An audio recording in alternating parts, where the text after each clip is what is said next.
Welcome, everyone. We will start the event shortly. In the meantime, please feel free to introduce yourselves in the chat box. You can type your name, surname, the location you're joining us from, and the organization you're working for. Thank you.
Welcome again. Good morning, good afternoon, depending on where you're joining us from. I see we have participants joining us a bit from all over the world, which is great.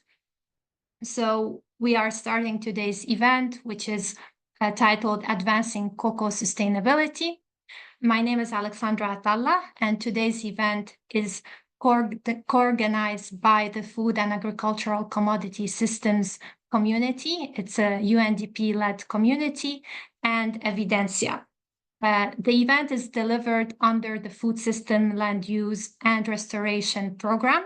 The FOLUR program is a GEF-funded program led by the World Bank and is implemented across 27 countries and is working across 8 commodities, cocoa being one of them.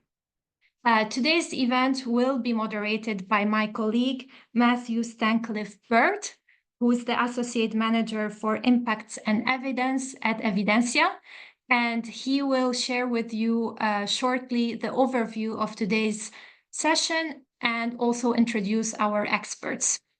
Before that, I wanted to mention that this event is recorded, and also we have both French and Spanish interpretation available. So if you would like to listen to this event in one of the 2 languages, please feel free to go to the channel, one of the 2 channels accordingly. So with this, welcome again, everyone, and over to you, Matthew. A big thank you, Alex, and to all of the UNDP Facts team for co-delivering this event with Evidensia. It is always brilliant running events with you guys. So cocoa and chocolate have a very deep social and kind of cultural as well as economic value for lots of communities across the world. So around 90% of the world's cocoa is produced by smallholder farmers. And primarily, this is in West Africa, with Ghana and Cote d'Ivoire being the largest producers. For many of the communities in these countries, cocoa is a vital source of income. However, the industry faces significant challenges and threaten its kind of sustainability, really.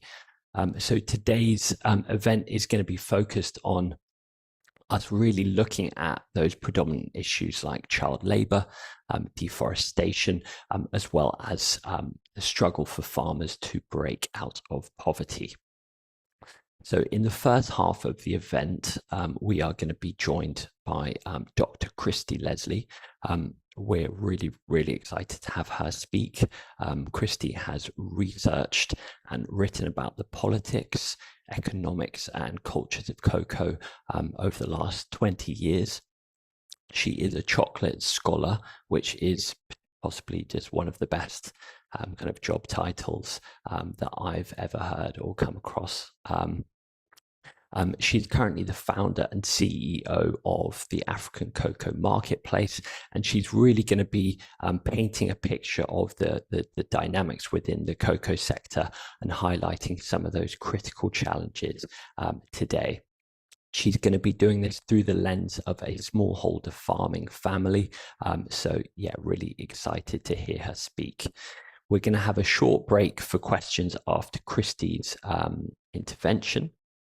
So please keep any questions that you have for Christy coming through the chat. So please, do enter those into the chat. And then the second half of the event, we're going to have presentations from and that will really kind of look at solutions and strategies to some of these key issues. So we're going to have Katie Bird, the communications director at the International Cocoa Initiative, speak, and she is going to speak to some of the kind of complex issues of child and forced labor within the cocoa sector, really highlighting the scale and the extent of some of these issues before presenting the International Cocoa Initiative's work in addressing them. We are then going to have Mawuli Kofi, the Ghana country director at the World Cocoa Foundation, and he is going to be focusing on the World Cocoa Foundation's strategies for achieving living income for cocoa farmers, as well as some of the work they're doing under the Cocoa and Forest Initiative in addressing deforestation within the sector. So I'm not 100% sure if we have our final speaker, Isaac Acquah, with us today. So we haven't been able to contact him in the build-up because I think he has been working in the field. So I think he won't be joining and speaking with us today. But if he is here, yeah, we will let you know during the time of that section as well.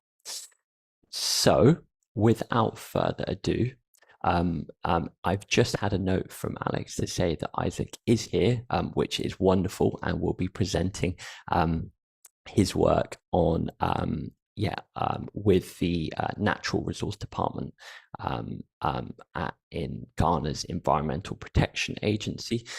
So he is going to be presenting some of Ghana's national approaches to combating deforestation as well. So absolutely wonderful that Isaac is able to join as well. So without further ado, I'm going to invite Christy to join and really just highlight some of those critical challenges of the cocoa sector. So Christy, over to you. Thank you so much, Matt, and really thank you for the invitation to open this panel discussion today. It's a real privilege for me to be here to speak on these issues because they've been close to my heart for 20 years. I've worked in various roles across the cocoa industry. I've been an academic, I've been a field researcher, a writer, now an entrepreneur and business owner. And really, I'd like to start by sharing what I see as the connecting thread across these roles and what's motivated me to continue on, a journey that's really reaching towards a vision for trade justice. And for me, regardless of the role I'm in or the method I'm using to achieve my professional outcome, my priority has always been to see things as best I can from the perspective of the person I'm speaking with. In my case, that's very often been the cocoa farmers in West Africa or their families.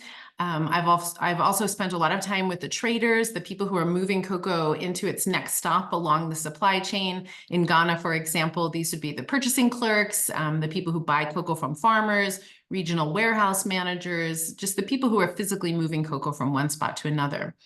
Collectively, these are some of the most vulnerable people in the cocoa supply chain. Their voices have the fewest opportunities to be heard, and as individuals, they don't really have a platform from which to speak to a global audience. So my work, as I've seen it, has really been to be a conduit for their stories in whatever ways I can. as an academic, I learned how to analyze. That was my job as a faculty member, as a professor, to do research, to derive new learnings and understandings from a body of evidence that I had collected. But from, as somebody who didn't grow up in a cocoa farming context and who didn't grow up in Africa, I've really made it a priority to be in learning mode as much as I can. The goal for me has been to let the expertise of the farmers and the other people who make cocoa trading possible really be my guide. So when I was asked to provide an overview of the issues that the cocoa sector faces today for this panel, including child labor, deforestation, farmer income, I thought the best way for me to do that would be to share a story of a real farming family and to share with you what I learned from them and from the circumstances that they faced across their years of working in this industry. So before I begin that story, I just want to set a little bit of context. It feels really important to me that we can all imagine ourselves on a cocoa farm, that we can put ourselves in that environment, and that we can allow ourselves to, let that imagination guide us while we're listening to the story that follows. So, I've spent many days, countless days on cocoa farms across Africa. And even despite that, it's still not really easy for me to convey the sensory experience, apart from saying quite broadly that it's very hot and very uncomfortable. There are dangers, large and small, that one must face when, being on a cocoa farm. The last time I was in Ghana, just not so long ago, I was spending some time with a farmer that I've known for many years. And we were just standing there talking on his farm. We were standing beneath a tree, and a snake fell out of the tree and almost landed on our heads. The only reason it didn't land on us is because the farmer I was speaking with heard the snake moving and in the tree above and reacted and moved himself out of the way. And I mimicked his movements. So, I really think it's important for us to be present with the realities of cocoa farming environments. This is not a theoretical space. It's an actual space, and real things happen there. And sometimes they're not safe things. To just give us a little bit further context. And again, I'm speaking from my own individual experience here, because I believe it is necessary for us to be able to make sense of the story I'm going to tell you. But I feel like I've spent most of my time on cocoa farms either being dehydrated because it was never possible to bring enough water with me, or even if I had water, to drink it in front of people who really struggled to access clean water for themselves. That always felt, quite rude to me to be just drinking water from my water bottle while the people around me didn't have that option for themselves. It was either dehydration or just desperately wishing for a bathroom. Especially as a foreign woman, finding sanitation facilities in the bush is really never, ever easy. So the spending days on the farms, as I have done as a field researcher over these many years, really has been for me an exercise in ignoring my discomfort, my physical discomfort, as much as that was possible, just to get my work done. And I raise these points again because I want us to understand that this isn't just me. This isn't my experience as an exception. This is the rule. A lack of infrastructure, a lack of daily comforts. This is the lifelong reality for cocoa farmers. So the family whose story I'm about to share with you spend their lives coping with these challenges. The challenge of lack of access to fresh water for drinking or cooking or cleaning or bathing, lack of access to safe or hygienic sanitation facilities, and really the never-ending tasks of procuring food and fuel to cook that food. These are tasks which fall largely to women and children. There are no conveniences. Everything that you might do, even without thinking about it. I'm not saying this is your reality necessarily, but it might be. Maybe you get a glass of water from the tap. I just did that myself just a few minutes before this panel started. I went and got a glass of water from my kitchen sink.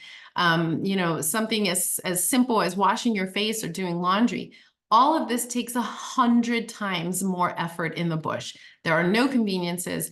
Everything is difficult. And I want us to really put ourselves, be present with that when we're in our panel discussion today, particularly in the story that I'm about to share. So let's hear from our farming family now. I'll do my best to convey the stories they've shared with me. And really, I've only shared this like once or twice before, I think maybe because it's a difficult story to share. There are challenging moments, but my hope is that it will give us some specificity, the specificity of a farming family that's real in Ghana for discussing issues that are just so important to the present of cocoa and the future of cocoa.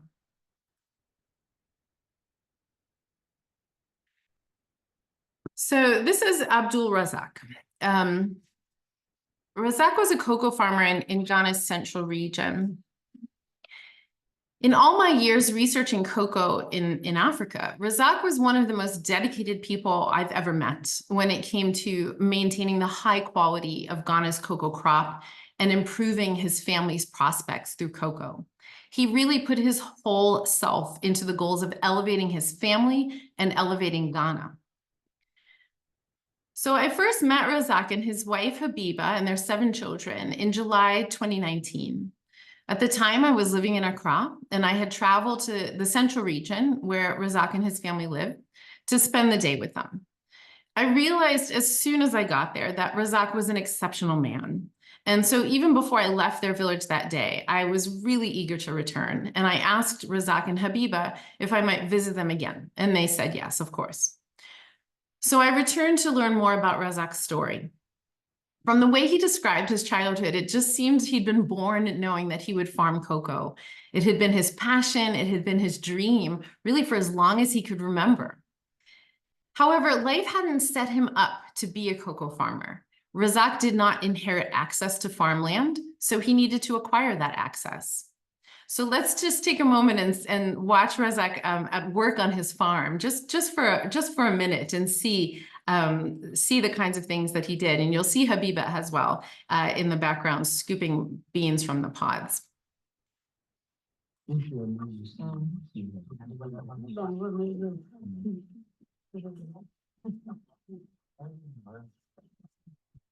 I'm sure this is a scene that's familiar to many of the people on this call. Farmer breaking open pods with a cutlass, as they're called in Ghana. You can see how fast Razak is. He's so fast. Sometimes I would time him. It was like 3 seconds or 4 seconds to break open a pod.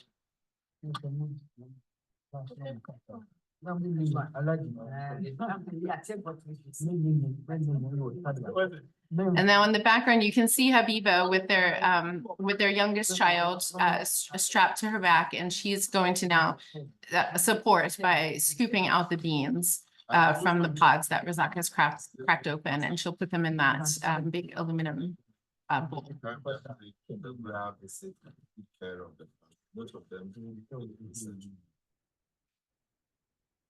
So really, ultimately, and I hope that just for those of you who have been to a cocoa farm, I hope that brought you into this context again as a reminder, as a way of just being present with what is the reality of life on a cocoa farm. For me, it's always very, very compelling to have that sensory reminder. What are the sounds? What are the crunching of the leaves? What are the sights that we engage with on a cocoa farm? So ultimately, over really many years of hard effort, Razak, he acquired the right to farm 5 separate plots of land. And his cocoa yields waxed and they waned, but he was able to support his family, and his family was growing.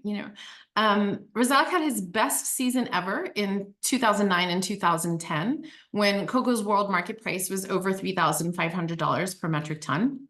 That year, he grew a total of 60 bags of cocoa, and that earned him the CD equivalent, the Ghanaian CD equivalent of about $8,400 for the season's work. So let's just bookmark that figure in our minds, $8,400 for the season's work. We'll return to it a little bit later.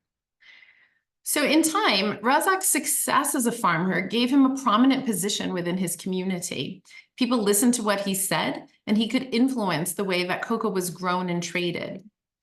He had the opportunity to attend some quality trainings for cocoa through an NGO that worked in his area. And through these trainings, Razak came to understand that how he fermented and dried his cocoa made a difference to the quality of the final product, the chocolate. Razak dedicated himself to improving his farming practices. He taught his day laborers how to harvest at peak ripeness, how to remove the placenta and ferment the cocoa for an appropriate time. He taught them how to dry the cocoa very well and examine the beans for color and other indicators of good quality. So he taught first the people that worked directly on the plots of land that he managed, and then he taught everybody else who would listen. He taught everyone in his village and even beyond his village. And he did all this work for free. No one paid him to do it. And Razak shared with me that when I asked him why do you do this? He said, doing this would give the best flavor to the chocolate that would be made from Ghana's cocoa. So again, this vision of elevating Ghana, of elevating its cocoa, its national crop, and just, carrying on the tradition of pride in this very, very important crop from Ghana. So Razak and Habiba and I would sit on the wooden bench outside their house, and they'd explain to me that during harvest time, the whole family would move the fermented cocoa from those 5 plots that Razak worked to the area near their house where they did the drying, and they could keep an eye on it better because it was close to them day and night.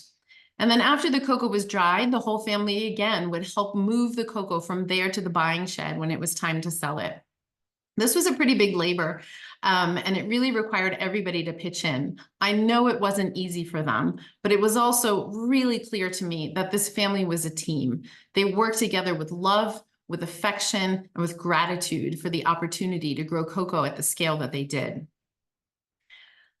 So Razak had also clearly passed along his love for cocoa to his son, Adams.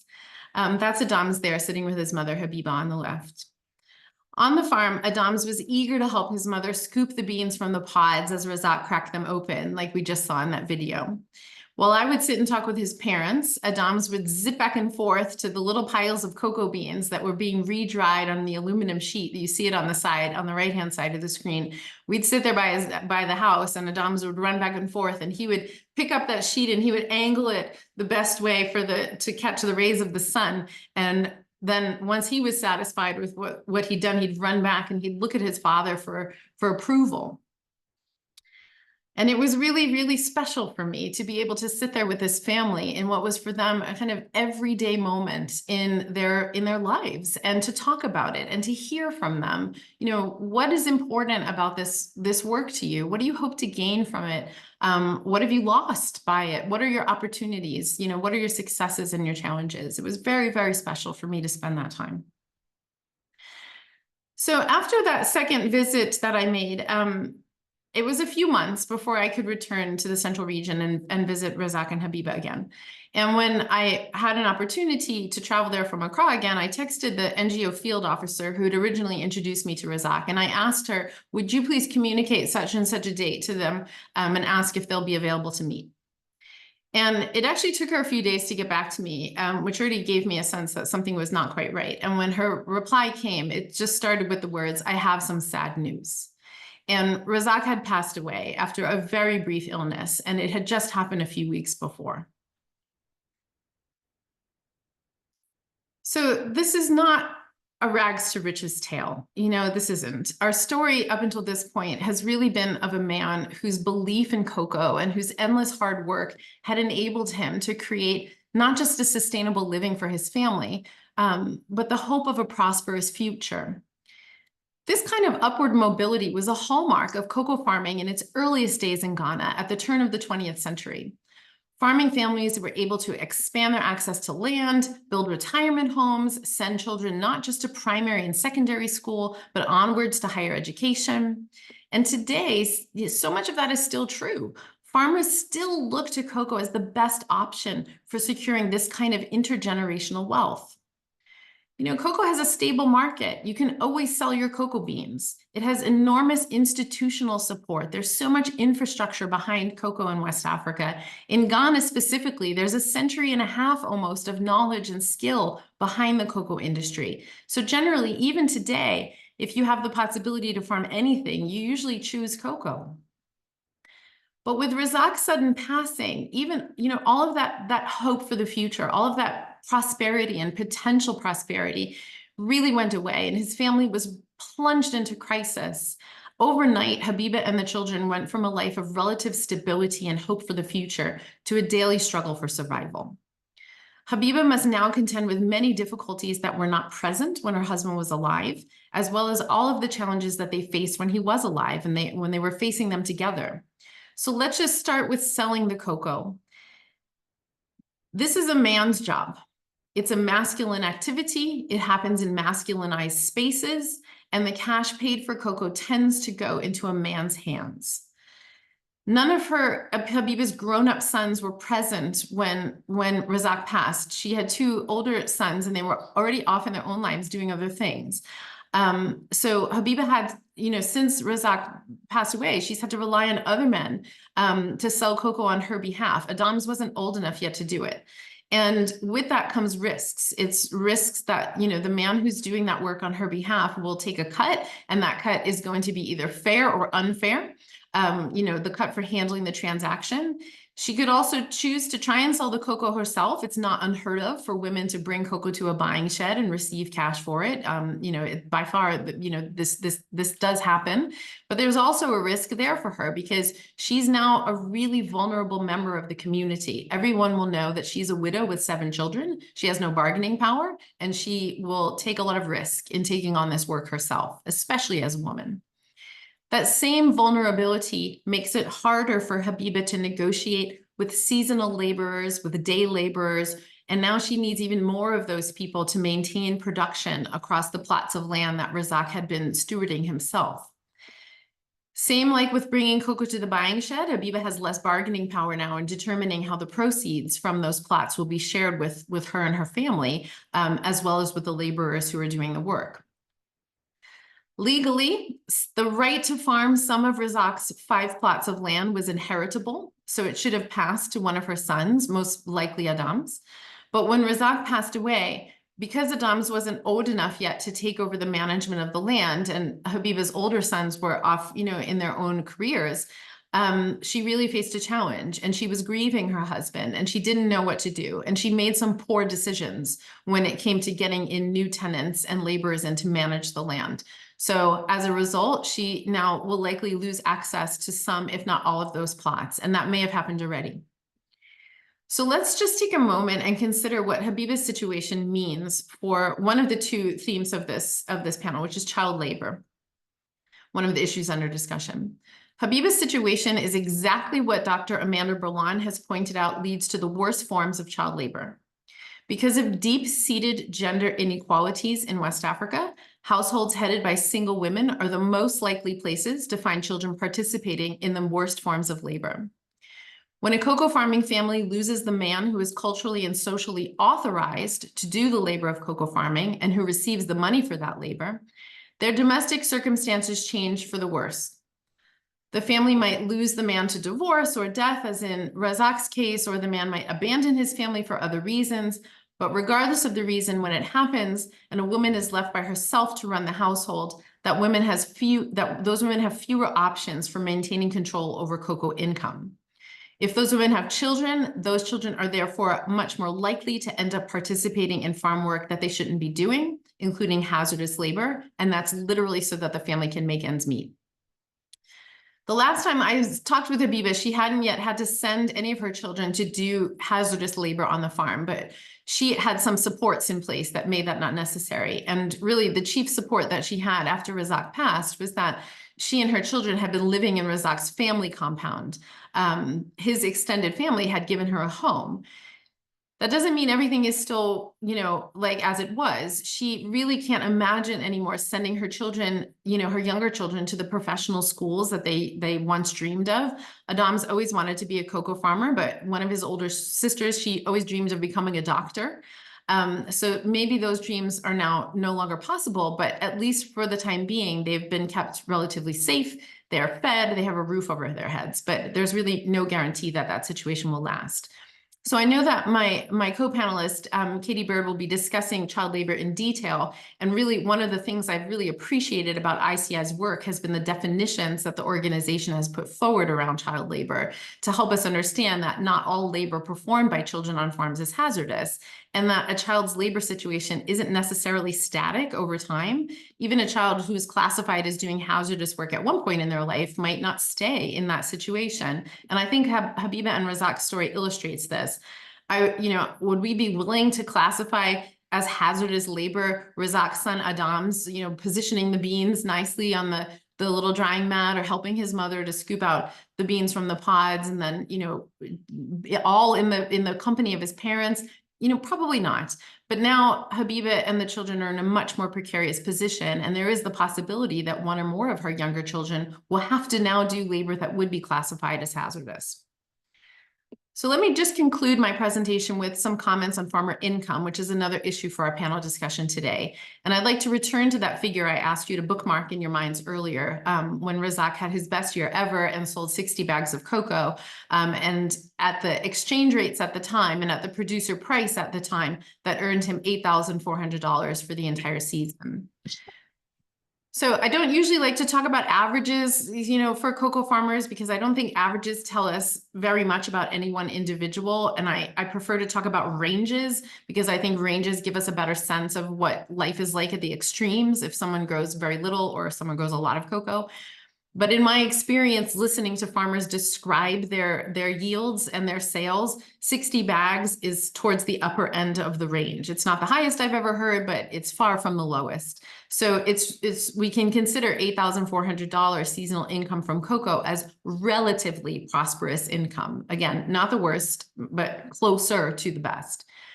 So if we divide $8,400 by 365, we have Razak's daily income at $23 per day for that year, or $700 per month. And that would have put him and his family above most poverty measures. In 2018, Sustainable Food Lab calculated all the costs of living in the rural areas in Ghana, and they arrived at a living income figure of $331 per month for a family of 5. So even though Razak and Habiba had 7 children, by 2018, they were still at more than double that Sustainable Food Lab's living income estimate of $331. We can also look at the day amount too. So $23 per day divided by 9, which is 2 adults and 7 children, works out to $2.55 per person per day. And that also would have put the family above the poverty rate of $1.90 per day per person. So this is all, I think, quite positive, and maybe we would have celebrated with Razak back in 2010. But let's just remember there's some sobering facts as well. 60 bags was Razak's peak production. The years leading up to that peak and the years ever since, were not 60 bags. That was the highest ever. Since his passing, as we know, Habiba hasn't been able to maintain production to those levels. I think that while we may have felt glad for, Razak and his family back in 2010, and seen perhaps that they were on the road to a relatively decent income for life, obviously the rest of their journey has not been as prosperous. And I just wanted to conclude with this sobering portrait of their circumstances, because again, I think it's important for us to remember that farmers are not anonymous averages. There is no one set of circumstances that defines a farmer's life. Just like with the story I shared with you, every farmer's fortunes wax and they wane. Some achieve relative heights of success. Some never, ever do. Some, children are born and parents pass away, and each family experiences their own hopes and dreams. And sometimes those hopes and dreams are realized and sometimes they aren't.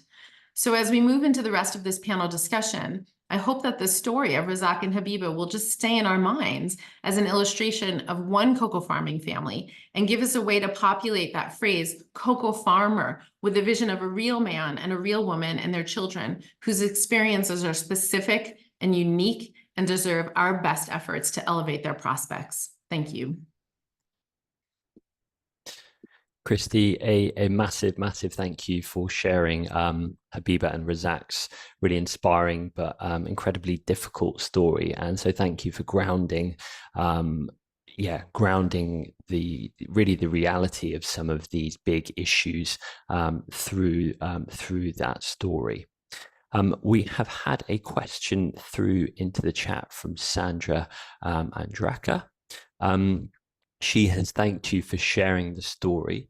And yeah, so you have mentioned that. Throughout this, you've mentioned some of the challenges that Habiba and some of the challenges that women face.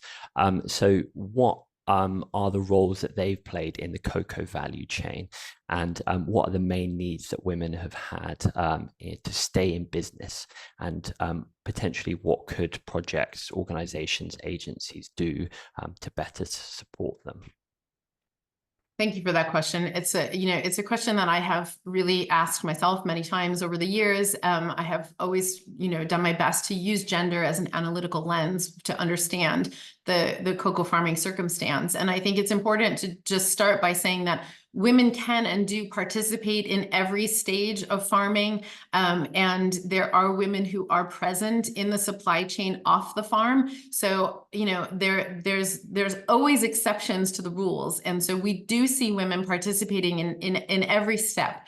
However, as I also mentioned, there are cultural and social norms, and those norms do make it very challenging for women to take on the roles where especially cash changes hands. And so women may be planting, they may be doing light weeding, they certainly play a really significant role in the post-harvest, fermentation and drying processes. And there's been, quite a bit of research on the way that women contribute to quality control by managing post-harvest fermentation and drying practices with excellence, and as a rule. And so I think it's important for us to know that women are there, they're participating, they're contributing value, they're adding value. But when it comes to cash changing hands is where they face the challenges. So women do find it difficult to bring cocoa to the point of sale and to get their money on, get their hands on the money that comes from those cocoa earnings.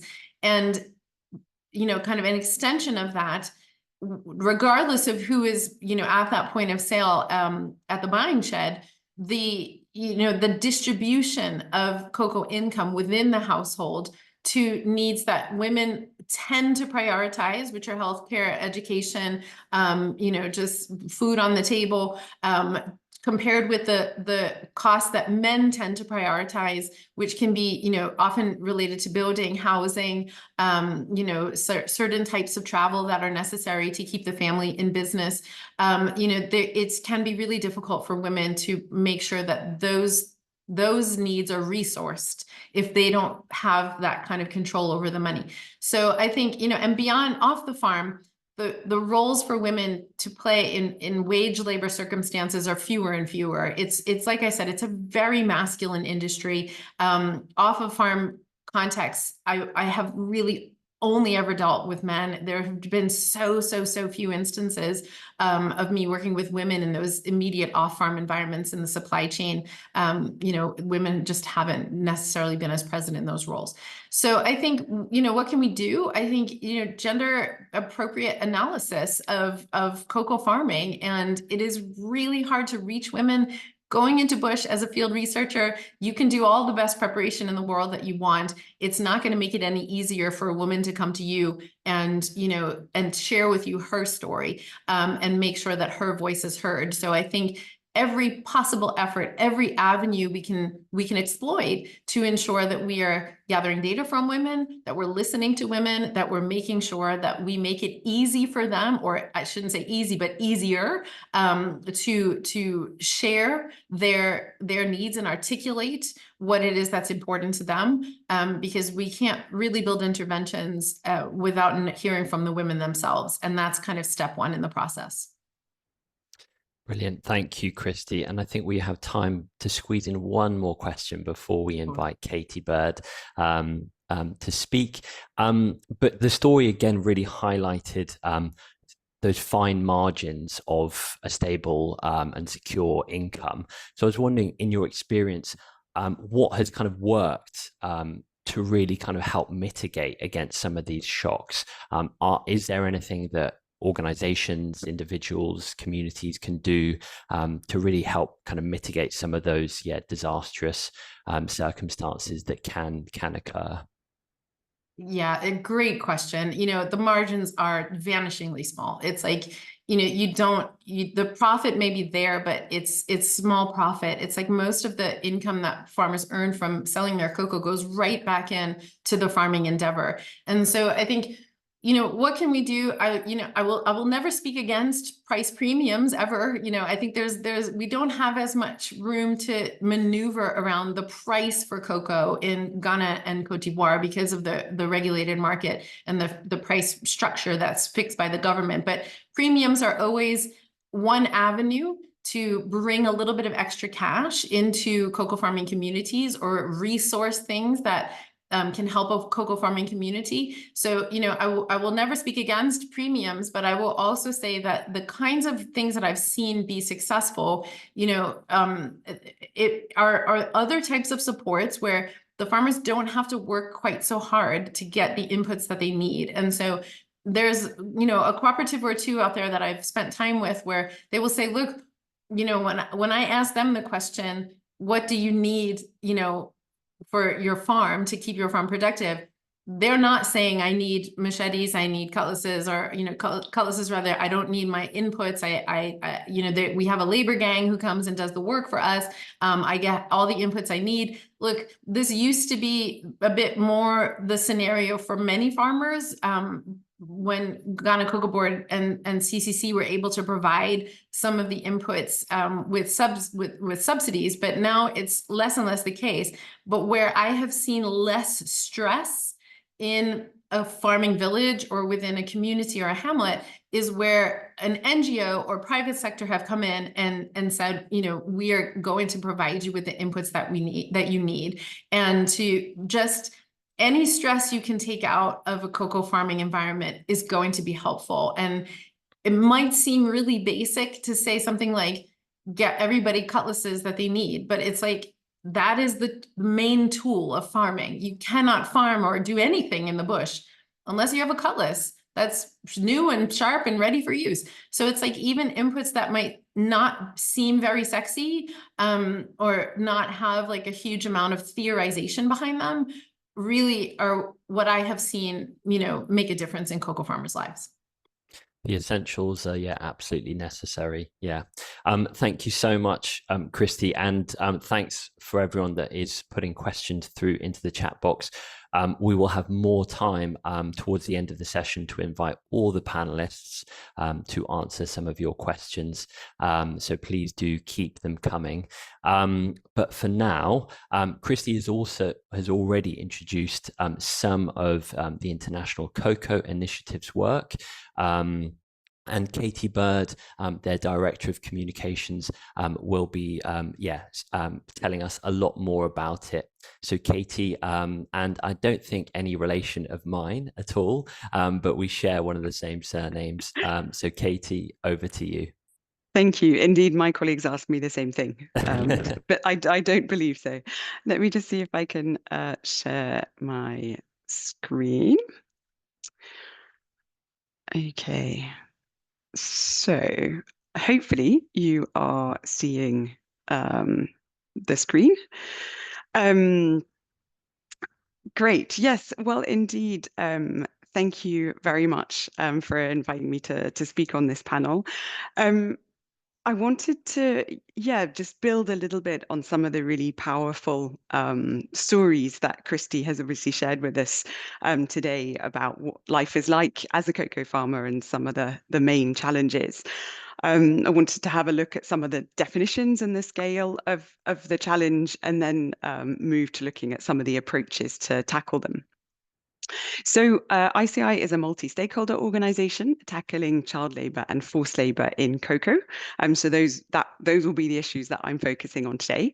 The idea is to bring everyone who has a role to play in tackling these challenges together, and that would include the farmers themselves, farmer associations, civil society organizations, the cocoa and chocolate industry, academia, governments, etc. So really from a kind of multi-stakeholder perspective. So just to look very briefly then at the definition. So according to the ILO, the International Labour Organization, child labour is work that deprives children of their childhood, their potential and their dignity, and that is harmful to physical and mental development. So that means, obviously, that not all work done by children is harmful and defined as child labour and not acceptable. There is this concept of acceptable child work. So that might be work above the legal minimum age, potentially non-hazardous tasks. And obviously, Christy mentioned a few of those earlier today.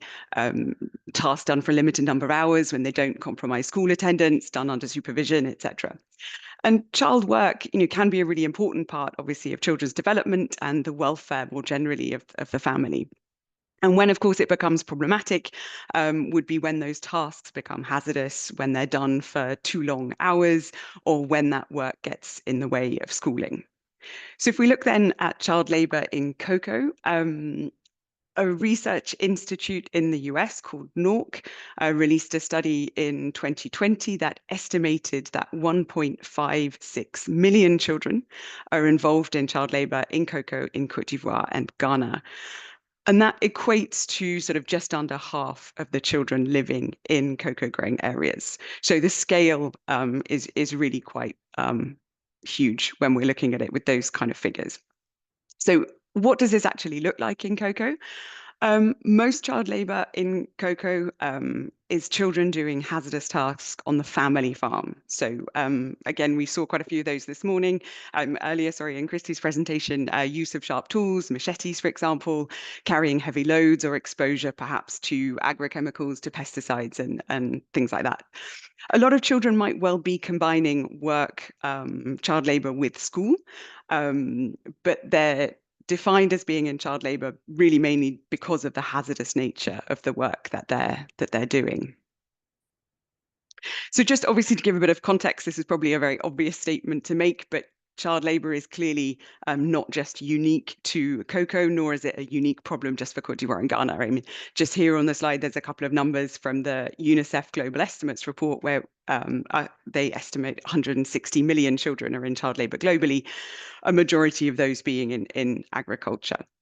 So definitely not a unique problem to cocoa, but there are some cocoa-specific drivers. It's a very labor-intensive crop, as we've just seen, hugely dominated by smallholder farms, a very fragmented and quite complex supply chain. Can be issues with low yields, for example, and low farmer income, and just generally families facing the realities of rural poverty. So, lack of access to quality education, social protection, and the kind of related infrastructure that would come with that. Briefly, I just wanted to touch upon the sort of difference between child labour and forced labour. So forced labour, again, just to look briefly at the ILO definition, it's essentially work done involuntarily and under the threat of penalty. So that might involve, for example, deception and manipulation. It might be workers doing work that they didn't originally agree to, or for someone that they originally didn't agree to work for. It might be having identity papers taken from you so that you're not free to leave employment. And of course, in addition to maybe physical violence or threat, which we might more sort of traditionally associate with the concept of forced labour. For children, forced child labour, there's sort of working definition, which would be working because of a penalty or the threat of a penalty from someone other than a parent. So due to the severity of the problem, and obviously its often hidden nature, it can be quite hard to have sort of accurate figures for forced labour. But, studies suggest potentially around sort of 1% or under 1% of the children working in cocoa or involved in child labour might be in a situation of forced child labour. And we can see for adults as well, this is a risk in the cocoa sector. So around sort of here, there was a study that suggested around 0.5% of adults involved might be in a case of forced labour. So both very salient risks in cocoa. Both very much need to be addressed, but obviously on very different scales and require quite a different approach when addressing them. So to move then back to child labour, what might we do to try and tackle it? So there's many different kind of very practical actions we can take to tackle the problem, all very much related to the many kind of root causes of the issue. So one thing might be raising awareness. It might be that child labour is happening because cocoa farmers might not know about some of the risks associated with certain things. An example might be pesticides. So raising awareness on the dangers of children's exposure to some agricultural chemicals could be incredibly important in terms of tackling that, child labour in that way. Access to quality education is obviously key. Clearly, if there isn't a school or a good school in or near the community, that leaves very little option for children aside from accompanying parents to the fields. So acting in that sphere might be very much based on sort of infrastructure, kind of creating or building schools, but also perhaps things like sanitation facilities attached to schools. Obviously, that can be incredibly important for girl children, especially as they get older, in order to help them to stay in school. It might also be about sort of quality of education or the learning environment, making sure that children are in a sort of safe learning environment. Obviously, there's also a lot of interventions that can focus on household income. So improving household income and also diversifying household income can really help families and households to cope in challenging times, which will then hopefully enable them to not rely on their children for child labour in certain situations. So diversifying revenue can also be interesting, in providing a different revenue source, perhaps at different times of year than outside of the kind of cocoa harvest season. And then, of course, as Christy mentioned earlier, there's a huge piece around gender equality.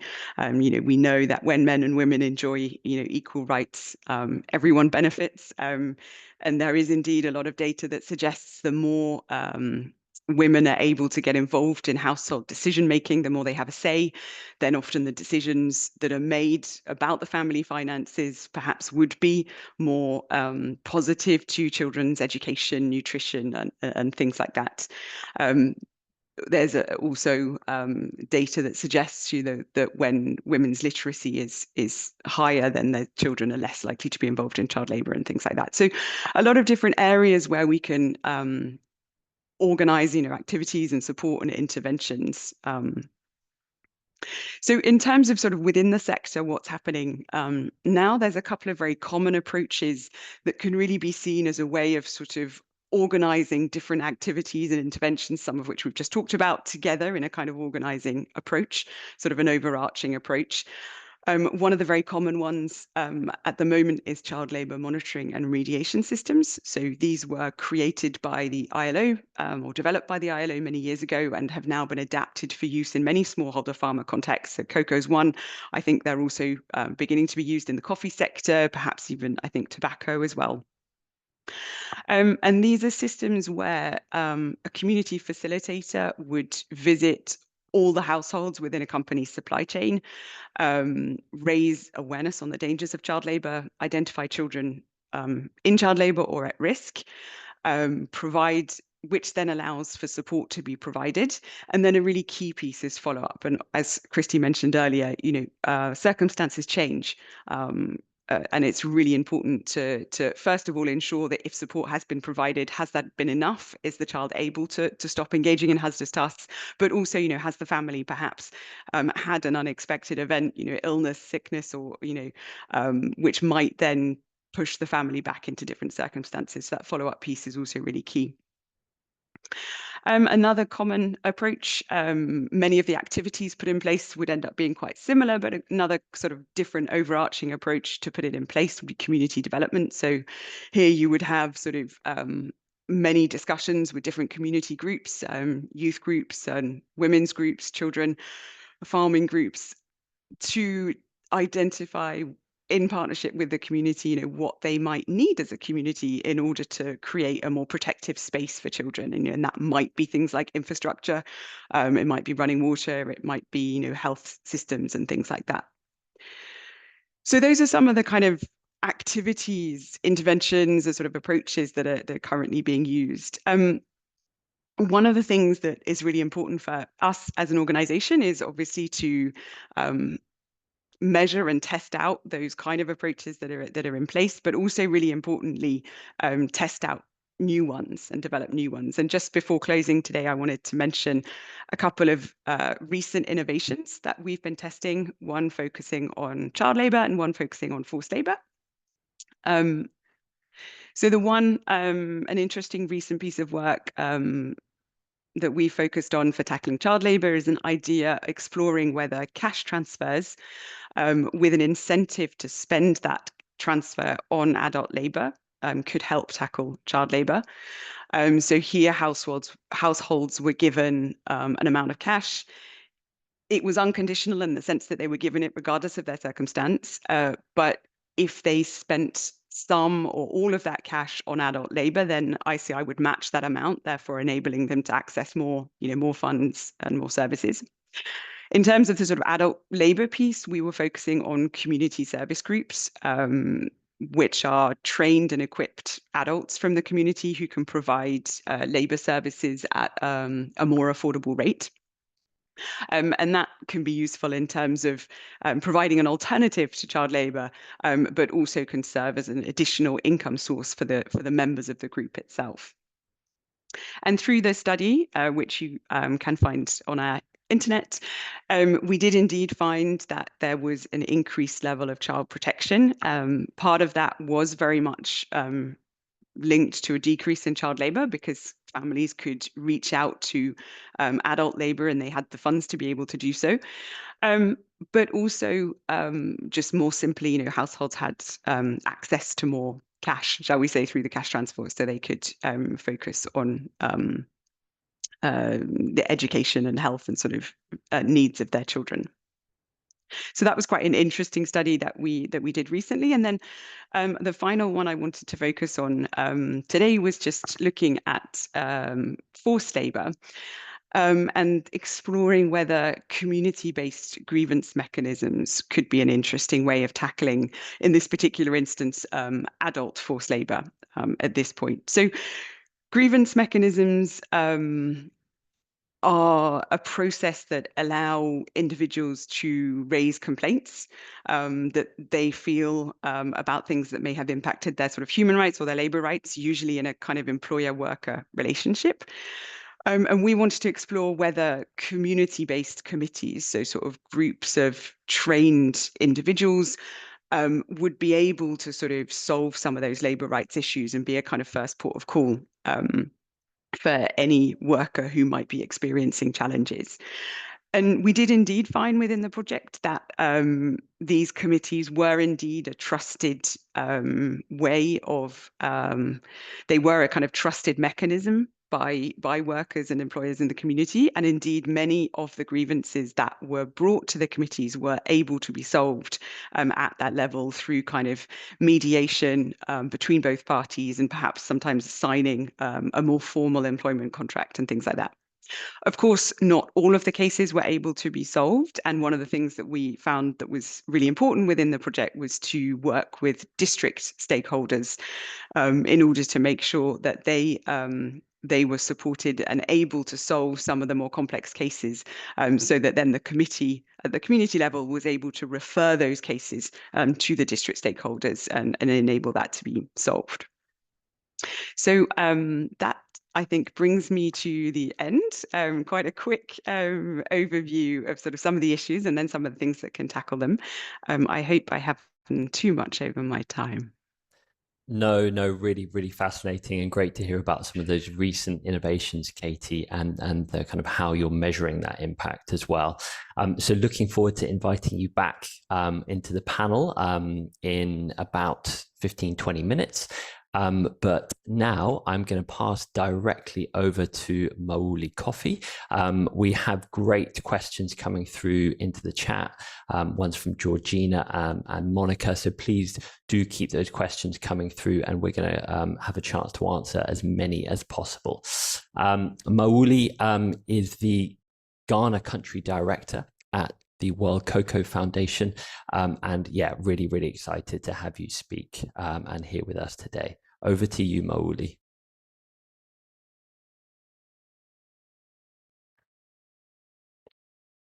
My Zoom is not okay. Great, thank you very much, Matt. Can you hear me? I can hear you well. Thank you so much. I'm grateful to Christy and Katie for setting the stage for this discussion. They highlighted quite very important moments in the whole issue about cocoa and the cocoa industry. So what I want to take it from is the economics of the cocoa farmer. At the heart of the challenges and then child labor is the issue about the economics of cocoa farming. And a few things need to be put in context. But I'll start by talking a little bit about World Cocoa Foundation so that it informs the basis of some of the comments I want to make. And then what we do, and then a very important survey that was conducted, which was the household income study, which is published. And then what are some of the changes that need to be undertaken to improve the farmer income. Now, World Cocoa Foundation is a membership organization, and it represents all the industry stakeholders, the big players across the entire chain from production all the way to the market. It focuses on just 3 things, which are actually part of the key pillars of this conversation: improving farmer income, reversing deforestation, and combating child labor, which Katie eloquently explained how it works. But I'll focus on the farmer income. I think my colleague that is also from Ghana will be talking a bit about the deforestation, but I'm happy to answer questions on that. Now, the household income survey essentially was trying to look at what is the gap that exists between cocoa smallholder farmers and what we consider to be living income. Now, if you do the maths based on farm gate price that was adopted in September 2024 by Cote d'Ivoire and Ghana, a cocoa farmer earns approximately $3 per kilogram. That translates to about $6 per day if you take an average farmer holding to be about 2.5 hectares, and yields ranging between 400 to 450. If you adopt good agricultural practices such as pruning, soil management, pest control, and all of that, you probably will increase it to between 600 to 800. That is still below what we see elsewhere in the world, particularly in Latin America, where yields are going up to about 1,000 kilos per hectare. So if you take just the average of 400 to 450, you'll be getting approximately $1,171 dollars for the farmer. And if you take that to 2 hectares, that translates to about $2,344 for the farmer. And that is not a lot. And as I said, that translates to about $6 a day. If you juxtapose that with what we consider to be, a poverty level of below $2 a day, although this is slightly above that, it's still really significant issues about how much the farmer needs to survive well. So this gap of about 10 billion affects the entire cocoa, industry for all the cocoa production region, particularly in Cote d'Ivoire and Ghana. So the survey tried to achieve 3 things. One, to see how we can conduct a better analysis of the shortfalls in income that is needed to improve the living conditions of farmers. The second thing is it becomes an indicator of how do you measure household. If you say a farmer household, like the family that Christy talked about I think 3 children or 4, how do you explain the economics of this family? And then what is the comparison between income and interventions that are undertaken. So this is the critical gaps that the survey tried to fill. Now, so let's come to what the issue is about farmer income, what I call the farmer economics. From everything that we have heard so far and what we have seen, if a farmer is limited to just production of cocoa in Ghana and Cote d'Ivoire, Cote d'Ivoire is even slightly better in terms of the size of the holdings because of their land tenure system. In Ghana is very small and fragmented. The land tenure system makes it very difficult for farmers to hold very large tracts of land. So typically, they'll be holding up to about 2.5 hectares. And as I explained earlier on, 2.5 hectares is not a lot to give the farmer a lot of scale and be able to optimize the land in terms of increasing income just by cocoa. Just by cocoa, the farmer's opportunities of improving income is very limited. And just by cocoa, which is also seasonal, there are 2 seasons. One we call the major season, which is between September to about March, and then a minor season, which is between about July to June to August. Now, the minor crop is not very popular. It is the major crop that the farmers derive a lot of their income from. So if you take all of that into account, what constitutes the economics of a cocoa farmer? If it depends entirely on cocoa, then on an annual basis, his total income will be just about $2,344. If you convert it from the local currency cedis, that again translates to what I mentioned earlier on as about $6.4 per day.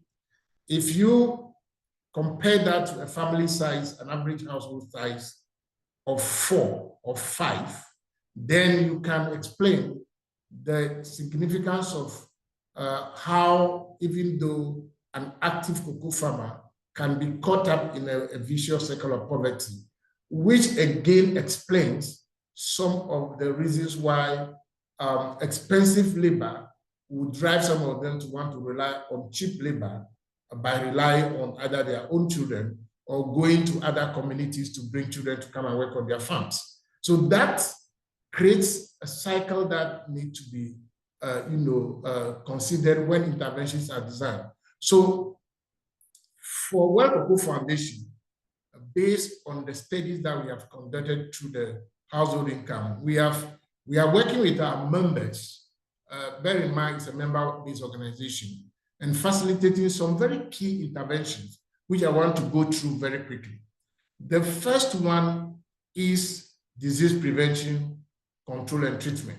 Now, you may have heard that the cocoa sector in Ghana in particular is ravaged by 2 types of disease, the swollen shoe disease and the black pod disease. The swollen shoe disease has become so prevalent that it is diminishing yields in very significant manner. So helping them to prevent and treat the disease is one way of making sure they can increase yield or at least sustain the yields. And it's by adopting good agricultural practices that enables them to keep the farms free of the virus and provide barriers between plots so that the vector does not carry the virus from one farm to the other. So the second thing is this productivity improvement measures at the farm level, teaching them how to prune, teaching them how to provide bush or tree barriers between plots so that the vector and the virus do not travel from one plot to the other. Now, the other one that some of our members have encouraged their farmers to adopt is diversification. And I think Christy and Katie mentioned that diversification is a very critical aspect of diversifying the farmer income and minimizing the vulnerability by dependency on the monocrop. And that can also mean diversify into non-cocoa activities. And this may include animal farming, conversion of the cocoa byproducts, engaging in beekeeping, apiaries, and so on. But one that World Cocoa Foundation, with the partnership the government is pursuing, is the fourth one, agroforestry and intercropping with food crops and tree crops. There are various benefits to this. One being the intercropping enables them short-term cash flow. If you cultivate, for example, plantain, within 3 months or so, you will be harvesting and having additional income. If you cultivate food crops like cassava and other crops that are high yielding and fast yielding like vegetables, you can also improve your cash flow. Now, the study has shown that for farmers that adopt these measures, they can increase the daily income that we calculated at 6.4 to approximately 12 to 15%, depending upon which crop they adopt. And then, of course, the tree crops, which are long-term. The tree crops are long-term because they bring long-term revenue between 5 to 10 to 15 years, depending on the type of tree crops, where there are carbon benefits that are accruable, and where the trees themselves, when properly registered, can become a huge source of income. So these are some of the measures that we think are helping to change the farmer economics. But the last two is financial literacy and savings and loans.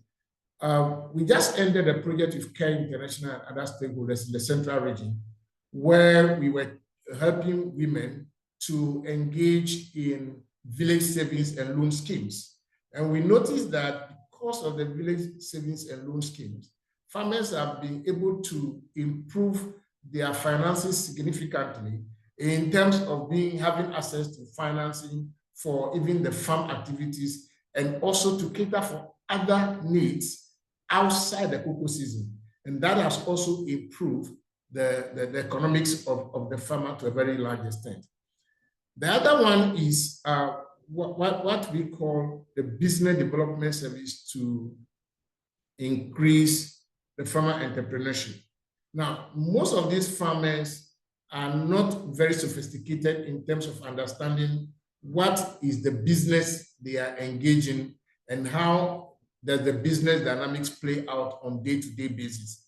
So this kind of business development services is intended to give them some skills in how do you manage the seasonal cash flow, and how do you manage cash flow that accrue during the off-season when you engage in other economic activities. So basically, I want to end here by saying that the farmer economics is easy to analyze if you look only at cocoa, and you can easily conclude that farmers largely are poor. Now, this is also true for most commodities, that the value built up, increases as you move from the production towards the market. Now, how do you change some of that, particularly in a very highly regulated sector, as in Ghana and Cote d'Ivoire? You can do so by implementing some of the initiatives that we have so far on the ground by World Cocoa Foundation and its members to change the economics of the farmer and move it from dependency on just cocoa to other aspects of the economy that is available to the farmer in the geographies in which they operate. So this, in short, is what I want to highlight as what World Cocoa Foundation is involved in, using Ghana as an example. Mauli, thank you very much. I'll take questions along the way to explain some of this. Thanks so much, Mauli, and it's just amazing to hear about the breadth of the work that you're doing with World Cocoa Foundation. We will have a short time for questions at the end of the session, but for now, we would like to invite Isaac Charles Acquah Jr. He is the director at the Natural Resource Department for the Environmental Protection Agency in Ghana. So Isaac, a massive thank you for joining us today, and over to you. Yeah, thank you.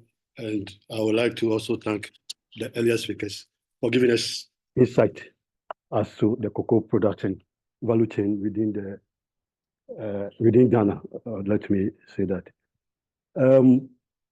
As I indicated, I'm currently in the Northern Savannah Ecological Zone, so my network might not be stable as I were to be in the Greater Accra region.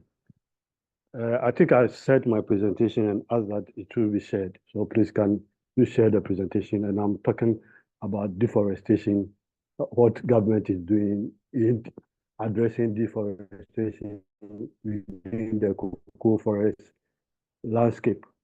And fortunately for us, Ghana government has gone in for a loan to ensure that we restore our landscape. Please, next.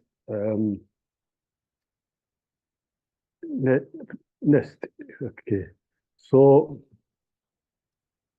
our efforts over the years has undertaken several initiative strategies to help address land degradation, desertification, and drought-related issues. These initiatives include investments into policy programs and projects to promote landscape restoration. And some of these investments have helped to mitigate climate change, promote livelihood conservation of biodiversity, and improve agricultural productivity, thereby improving carbon sequestration and also our food security. Next. Please, next. Yeah. Okay. So some of the activities that have been undertaken so far include One Tree Planted program, the MAP program, the Ghana Forest Investment Program, the African Forest Restoration, AFR 100, Ghana Sustainable Land Management, Green Ghana, and others. So these are initiatives that have been ongoing since 1992. Yes. And fortunately for us, we use our star 7 allocation, and the commodity that we selected is cocoa. And the project is what we call the Ghana Landscape Restoration and Small-Scale Mining. It has 2 parts.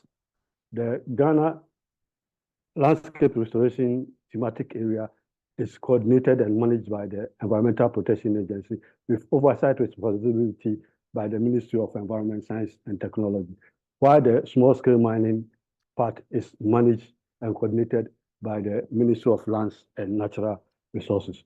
So integrated landscape approach has, at a scale, has proven to offer solutions through cross-sectorial problems such as biodiversity loss, land use, land cover change, unproductive and food insecurity, among others.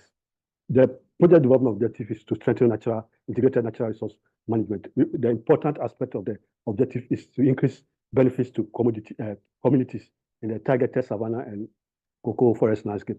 And the commodity that we selected under the JEF is cocoa, but we had other grants and loans.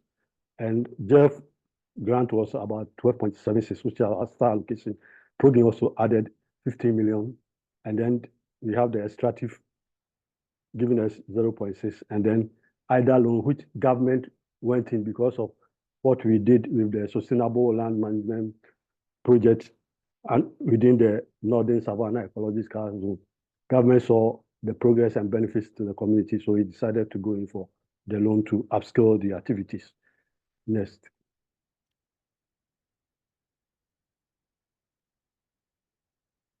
Yes.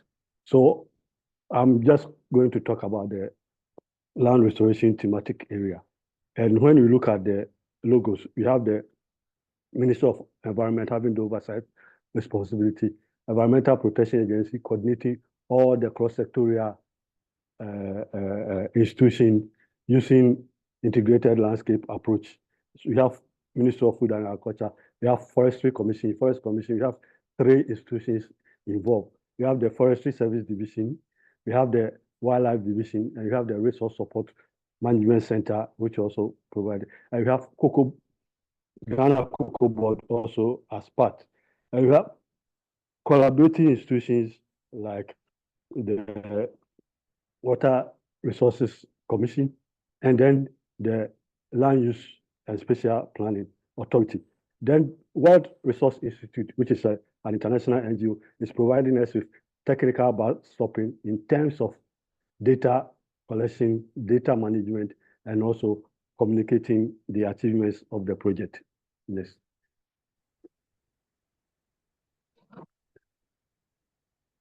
So we are looking at 13 sub-basins within Ghana in the Northern Savannah Zone. Northern Savannah Zone, we are working in the Guinea Savannah Ecological Zone and the Sudan Ecological, and then the cocoa forest area, we are looking at the cocoa ecological zone within the Pra Basin. And when you take the Northern Savannah, we are looking at the black and white voter, including the red voter, and all the sub-basin within it. So we are working in 26 political districts, 12 in the Northern Savannah and 14 in the cocoa forest landscape. Next.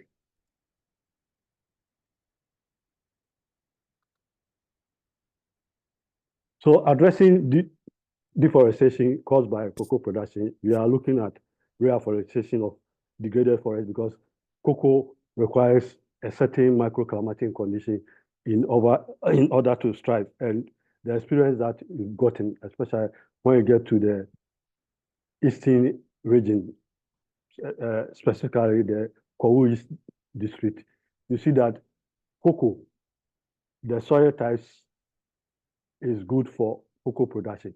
But because the microclimatic conditions there are not conducive, when you plant the cocoa within the next 2 years, it dies off. So there is a need for us to do land restoration to improve the microclimatic conditions within those areas for cocoa to thrive and promote agroforestry, both in the cocoa production system and on the agricultural landscape for food crop production. And then rehabilitate moribund cocoa farms, that's so the overaged cocoa farms. And what we've during the baseline, we found out that most of the farms are overaged. Some are even 70 and above. And the farmers find it very difficult to clear those land and replant because of the investment that they've put into it. And it needs a lot of psychologists to get the farmers and to be convinced. And also they've had experiences where government promised to assist them, and when they start, they don't get the initial capital to complete it, and their cocoa farms are abandoned. So, and training of farmers in hand pollination to increase cocoa production and increase their income, and promote community-based training on wildfire, because we've seen that wildfire is also a danger to creating deforestation within the cocoa forest landscape. Next. So these are some of the activities that we are currently doing. We have the reforestation within the degraded forest reserves that we've seen, and we are currently working in 26 forest reserves where we are using the Tonja system, where farmers are giving a portion of the land provided with tree species, different tree species, economic tree species, and they do it with food crops so that they will harvest the food crops within the next 3 years till the canopy closes. And they do have a percentage. When the economic trees grow, they have 40% and government has 60%. And this has been very encouraging, and we've seen a lot of changes within our forest reserves. So these are some of the Tonya system being done and led by the Forestry Service Division. Next. Isaac, we've got about a minute left. So just, brilliant to hear your final thoughts before we get a quick chance for questions and answers. Yes, Yes, yeah. Please. Then we have the overage cocoa farms. They are not productive. These are some of them as shown in the pictures. So the farmers, they spend a lot of labor money to maintain, but the yields are very low, so they don't get anything. So under the project, we supply them with seedlings, and it's farmers that lead the process. The farmers lead the process, and we pay for whatever cost that goes into it. And the farmer has to be convinced and be willing to partake in it before we do it. Isaac, many thanks. Thank you so much. We want to just keep a little bit of time for questions and answers. So yeah, inviting the other panelists to also join us up here. So yeah, Alex, if you could spotlight the other speakers as well. We've had so many wonderful questions come through in the chat. And if we don't get round to asking all of them, we'll be sure to try and respond to as many as possible over email afterwards as well. So let's kick off with a question that Kirill had, and I think this is one aimed for you, Katie. So what is the role and recent achievements of private sector companies in addressing child labour within cocoa producing countries? Thank you. Yes, great question. I think one interesting thing to mention that I didn't mention earlier is the kind of evolving regulatory landscape, particularly, for example, at the European Union level at the moment, we have the CSDDD, so the Corporate Sustainability Due Diligence Directive, which basically introduces responsibilities on the private sector to do human rights due diligence. So basically that means to kind of identify any possible kind of risks or impacts that a company might have in its operations, but also in its supply chain.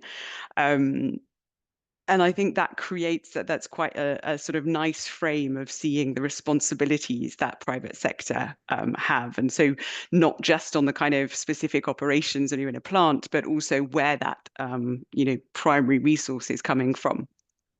And in terms of sort of some of the achievements, so some of the approaches that I described really briefly earlier, for example, one of the common ones being the child labour monitoring and remediation system.